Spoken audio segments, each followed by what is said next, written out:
હીરાનગરી સુરતમાં હીરાને મંદીનું ગ્રહણ લાગ્યું છે। હીરા ઉદ્યોગમાં આવેલી મંદીને લઈ રત્ન કલાકારો આર્થિક તંગીમાં મુકાયા છે। સુરતમાં ઘણા રત્ન કલાકારોએ આપઘાત કર્યા છે। ડાયમંડ વર્કર યુનિયન રત્ન કલાકારની વહારે આવ્યું છે। આપઘાત ન કરો, પહેલા અમને કહોના સૂત્ર સાથે હેલ્પલાઇન નંબર જાહેર કર્યું છે।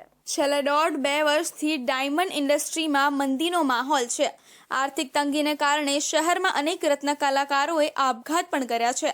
ત્યારે રત્ન કલાકારોની સમસ્યાઓનું સમાધાન કરી શકાય તે માટે ડાયમંડ વર્કર યુનિયને 15 જુલાઈના રોજ હેલ્પલાઇન નંબર શરૂ કર્યો હતો। જોકે આ હેલ્પલાઇન નંબર પર માત્ર 4 જ દિવસમાં 800થી વધારે રત્ન કલાકારોએ કોલ કરીને પોતાની સમસ્યા જણાવી હતી। 800 કોલમાંથી 150 જેટલા આર્થિક પરિસ્થિતિ ખરાબ હોવાનું, 70 રત્ન કલાકારોના ઘરમાં કરિયાણું ન હોવાનું, તો 7 આપઘાતનો વિચાર કરીને કોલ કર્યા હતા। જ્યારે 523થી વધારે રત્ન કલાકારોએ બેરોજગાર હોવાની વાત કરી હતી। સૂત્રોના મતે હાલ ડાયમંડ ઉદ્યોગમાં મંદી છે। 2 વર્ષથી એક્સપોર્ટ પણ સતત ઘટી રહ્યું છે।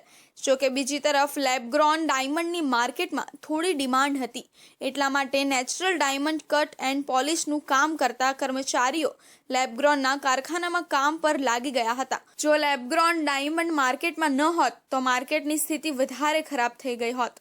છેલ્લા 2 વર્ષથી હીરા ઉદ્યોગમાં મંદીનો માર સહન કરી રહી છે। આર્થિક પરિસ્થિતિ કારીગરોની ખૂબ ખરાબ છે। ત્યારે 2 દિવસ પહેલાં અમે એક હેલ્પલાઇન નંબર ચાલુ કર્યો હતો। સરકારને વારંવાર રજૂઆત કરવા છતાં સરકાર હજી સુધી કુંભકર્ણની નિંદ્રામાંથી જાગી નથી।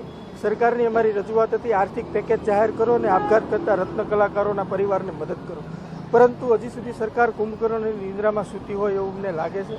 તો અમારી જે હેલ્પલાઇન ચાલુ કરી હતી એની ટેગલાઇન હતી કે રત્ન કલાકારો સુસાઇડ ના કરો, આત્મહત્યા ના કરો, અમને ફોન કરો। તો આ અંતર્ગત 2 દિવસમાં જ 800થી વધારે કોલ અમને આવી ચૂક્યા છે અને 700 કોલ એવા છે કે એમની પાસે કામ નથી, રોજગારી નથી અને રોજગારીનો અભાવ છે। સુરત ડાયમંડ વર્કર યુનિયનના ઉપપ્રમુખ ભાવેશ ટાંકે જણાવ્યું હતું કે અમારા સંસ્થા પાસે ફંડ નથી, પરંતુ મોટા વેપારીઓની મદદ લઈ રહ્યા છીએ।